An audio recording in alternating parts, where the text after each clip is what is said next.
Good morning everyone. Last কিছুদিন ধরে এই সোসাইটিতে আমরা এখন আছি। তো এখন পুরো অন্ধকার, 6:30 বেজেছে, চারদিক কুয়াশা। আমি আর সৌরভ এখন যাচ্ছি হসপিটালে, দাদাকে রিলিজ করব। কালকে রাত্রিবেলা দাদা ছিল হসপিটালে।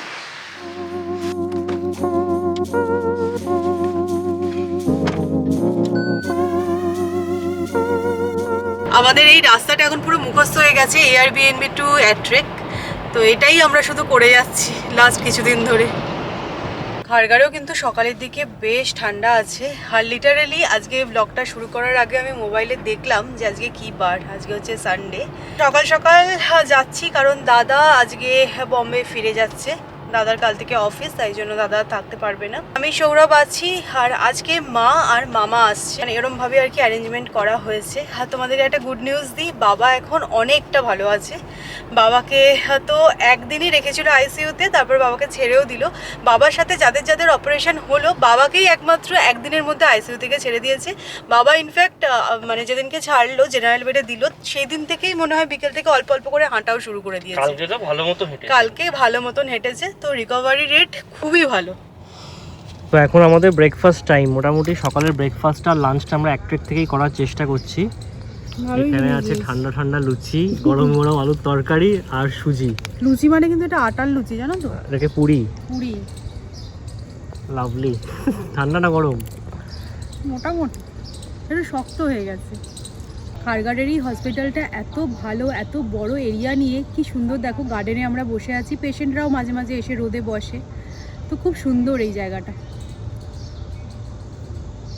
এই শিরাটা ভালো করেছে।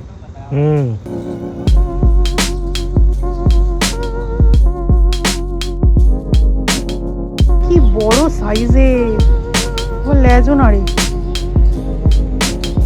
এখানে দেখো একজনকে বসে বসে সারাদিন চুল পাকিয়ে ফেললো। বাবা একদম ফিট অ্যান্ড ফাইন। কি করব, আমি রেস্ট নিচ্ছি। বেশ, এখানে একটা বেড আছে আমাদের জন্য, আমরা এখানে দুজনে বসে বসে রেস্ট নিচ্ছি। মারা এসে গেছে, ফোন করছি। যাই গিয়ে নিয়ে আসি নাকি? হ্যালো, ঠিক আছে আসছি। অ্যাকচুয়ালি কি হলো তো, আমিও ওখানে বসে বসে বোর হচ্ছি। রোদ আছে কিন্তু না, সকালে দুটো ঠান্ডা থাকলেও আমার এবার গরম লাগছে। কি সুন্দর দেখো পরিবেশটা এখানকার, এত গাছপালা, এত পাখি, খুব ভালো লাগে। খোলামেলা খোলামেলা, চারদিকে পাহাড়। বাবাকে তো প্রপারলি হাঁটাতে বলেছে, তো এখন আমরা এখানে দাঁড়িয়ে দাঁড়িয়ে চা খাচ্ছি আর বাবা রোদ পোয়াচ্ছে। তো ব্যাপারটা খুবই ভালো লাগছে। বাবা যে এত স্পিডি রিকভারি করবে এটা আমরা সত্যিই ভাবতে পারিনি। মানে 3 দিন আগে অপারেশন হয়েছে বাবার, আর এখন মানে মাঠে এসে রোদ খাচ্ছে, এটা সত্যি আনএক্সপেক্টেড। যাই হোক, মামা আর মা তো চলে এসেছে, আর কি মা এখন বসে আছে, আমি আর সৌরভ বাবাকে নিয়ে রোদ পোয়াচ্ছি। বাবা বলছে না, আমি বেশ ঠিক আছি, ভালো আছি। আমার এই ব্যথাটা যদি একটু কমে যায় অপারেশনে, তাহলে ফিট। বাবা বলছে ব্যথাটা অপারেশনের কমে গেলে তাহলে আমি একদম ফিট। হ্যাঁ, সেটা তো কমতে ধরো 1 সপ্তাহ সময় লাগবে। ডাক্তার বলেছে ব্যথা কমানোর জন্য ওনাদের কাছে 100 মানে 1000টা উপায় আছে। আপনি ব্যথা হলে বলবেন, আমরা ঠিক কমে দেব। আর বাবা এসবের মধ্যেও কাল আমাকে জিজ্ঞাসা করছে যে ভিডিও দিয়েছো তুমি? আমি তুমিও কি সুস্থ হও, তারপরে আমি ভিডিও দিচ্ছি কি দিচ্ছি না তারপরে দেখবে। বলছে আমাকে মোবাইলটা একটু এনে দিস, আজকে মোবাইল এনে দেবো। আমাদের সবার মুখ চোখের অবস্থা খুব খারাপ, আর আমার দেখো এখানে একটা পিম্পল টাইপের হয়েছে, কি অর দেখতে লাগছে। আমি আর সৌরভ বাড়ি চলে আসলাম, মা আর মামা এখন বাবার কাছে আছে। এখন বাবা ঘুমোচ্ছে, একটু রেস্টই নিচ্ছে। তো আমরা এখন ফ্রেশ ট্রেশ হয়ে লাঞ্চ সেরে তারপরে যাব আবার। আর আজকে সকালবেলা উঠেছি তো চোখ পুরো টানছে, কদিন ঘুমের অনিয়ম হচ্ছে, তার রুটিনেরও একটা চেঞ্জ হয়ে গেছে। হসপিটাল ঘর করলে যা হয় বুঝতেই পারছো, কিন্তু ঠিক আছে, এই সব কিছু আবার রুটিনে ফিরে আসবে। বাবা তাড়াতাড়ি সুস্থ হয়ে যাক, সেটাই আমরা চাইছি। হ্যাঁ, তোমাদেরকে যেটা আমি বলতে চাই, আমরা তো একটা হোটেলের রুম নিয়েছিলাম, তারপরে মনে হলো এতদিন থাকতে হবে, কমফোর্ট আর হাইজিন দুটোই কিন্তু দেখা প্রয়োজন।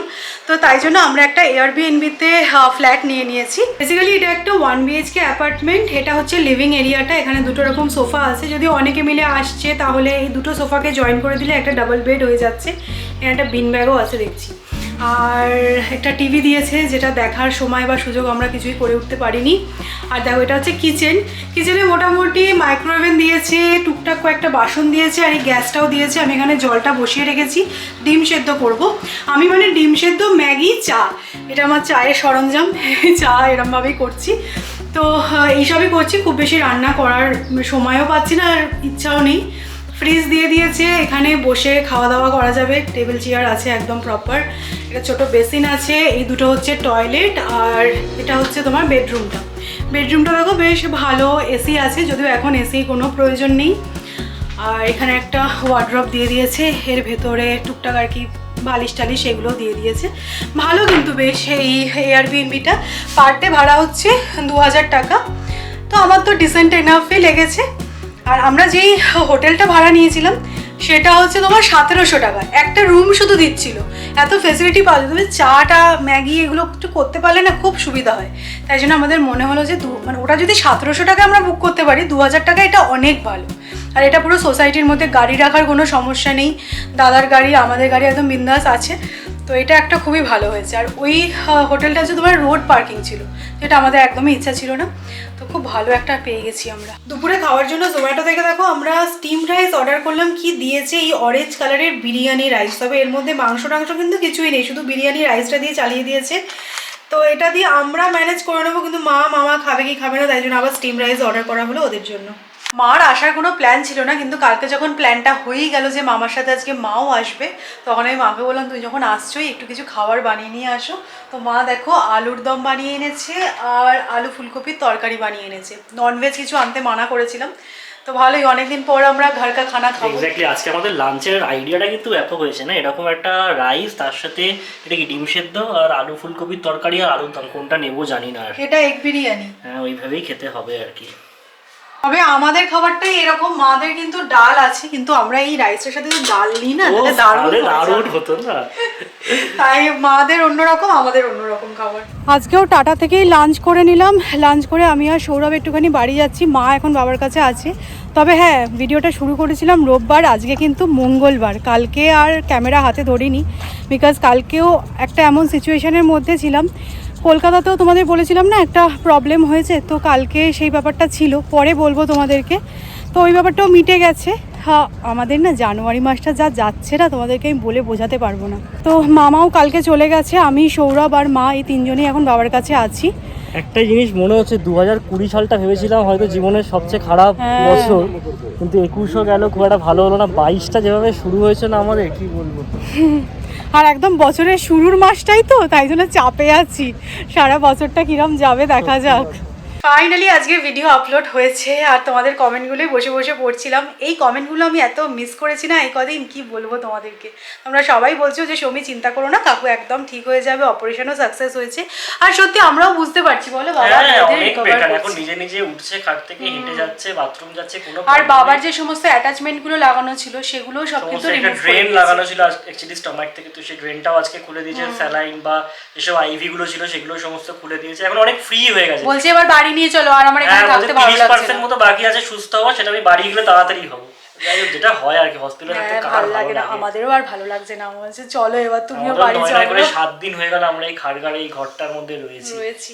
আর তোমাদের আমি কমেন্টগুলো পড়ছিলাম, তাতে দেখলাম একটা জিনিসই, যে আমরাই যে শুধুমাত্র এটা ফেস করেছি সেরকম না, অনেকেই আছে এই ব্যাপারটা ফেস করেছে। যখন আমাদের সাথে এটা ঘটেছিল আমরা ভেবেছিলাম আমরা হয়তো একা, বাট আজকে তোমাদের কমেন্টগুলো পড়ে না মানে সত্যি মানে কষ্ট লাগছিল। একজন লিখেছো তার 23 বছর বয়সে নিজের এক্সপিরিয়েন্স শেয়ার করেছে কমেন্টে, একজন লিখেছো তার মেয়ের 3 বছর বয়স তখন ধরা পড়েছে। মানে একটা জিনিস কি বলতো, আমি তোমাদের আগেও বলেছিলাম, নর্মাল একটা হসপিটালে যাবে সেখানে অনেক রকমেরই পেশেন্ট থাকে, কিন্তু টাটার হসপিটালে যখন তুমি আসবে তুমি দেখবে এখানে শুধুমাত্র ক্যান্সারেরই ট্রিটমেন্ট হয়, তা সত্ত্বেও এখানে এত ক্রাউড। না, ক্রাউডটা দেখে যেরকম মন খারাপ হয় সেরকম না, মানুষের এই বাঁচার ইচ্ছাটা দেখে একটা আলাদা ইন্সপিরেশন পাওয়া যায়। মানে আমি অনেককে দেখেছি মানে সবকিছু ছেড়ে ছুড়ে দিয়ে দুটো ব্যাগ নিয়ে ট্রেনে করে চলে এসেছে, হয়তো ফুটপাতে থাকবে, জানে না কোথায় থাকবে, কিন্তু মানে বাঁচার তাগিদটা তাদেরকে মানে চোখে মুখে পুরো প্রকাশ পায়। সত্যি কথা বলতে এখানে একটা কি বলতো প্রবলেম আছে, সেটা হচ্ছে ভাষার প্রবলেম। সব কেউ সাউথ থেকে আসছে, কেউ বিহার থেকে, কেউ কলকাতা।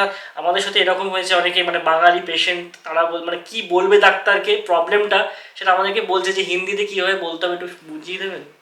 এই মানে এইগুলো তাও কিন্তু তারা চলে এসেছে এখানে কিছু না ভেবে। সবার বাঁচার ইচ্ছাটা দেখলে না সত্যি বলছি ভীষণ ইন্সপায়ারিং। আর একটা জিনিস, আমরা মন্দিরে যাই, ঠাকুরের কাছে ডাকি, প্রার্থনা করি, কিন্তু ভগবান তো এখানে আছে বলো, এই ডাক্তার ভগবান ছাড়া আর কি।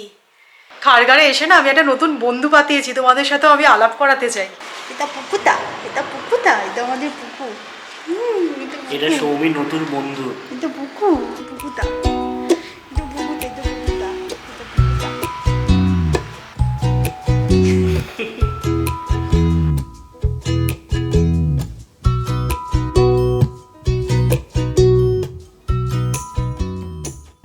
এসে একটু রেস্ট নিচ্ছিলাম, 5:30 বেজে গেছে। এখন আমি আর সৌরভ আবার বেরোলাম, একটু ইভিনিং স্ন্যাক্স কিছু খাবো, তারপরে মার জন্যও নেব।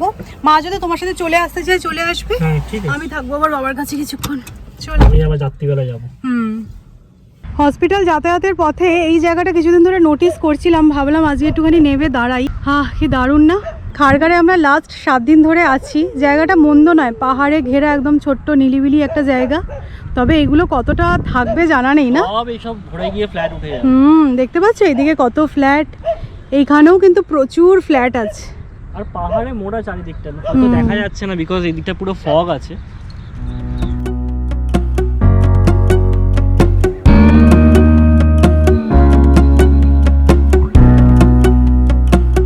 আমরা এখন এসেছি দেখো বালাজি সুইটসে। এখানে অনেক কিছু অপশন আছে, কি নেওয়া যায় সিঙ্গাড়া নাকি? চলো।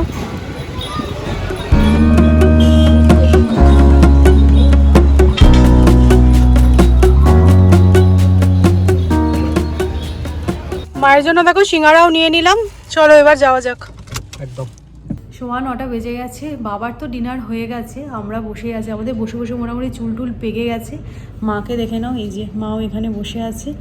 তো আমরা এখন প্রহর গুনি, তাই না? মা 3 দিন ধরে প্রহর গুনছে, আমরা 7 দিন ধরে প্রহর গুনছি। তো যাই হোক, বাবা এখন অনেকটা ভালো আছে, এখন একটু রেস্ট নিচ্ছে। সৌরভ রাত্রেবেলা আজকে আসবে। আর দেখা যাক, আমরা কিছু তো আশা করছি কালকের জন্য কি হয়। কারণ বাবা এখন সব কিছুই পাচ্ছে, একা একা উঠতে পারছে, হাঁটতে পারছে। আর এটা সমানে বলে যাচ্ছে যে হাঁটবেন, সমানে হাঁটবেন, তাহলে অ্যাক্টিভ থাকবেন। তো সেই সবই বাবা করতে পারছে। বাবা বলছে এবার যেতে পারলে বাঁচি বাড়ি। দেখা যাক কি হয় কালকে। চলো, আজকের মতো আমি ব্লগটা এখানেই এন্ড করছি। যদি ভালো লাগে লাইক করো, শেয়ার করো, সাবস্ক্রাইব করো। কালকে আবার দেখা হচ্ছে। টাটা।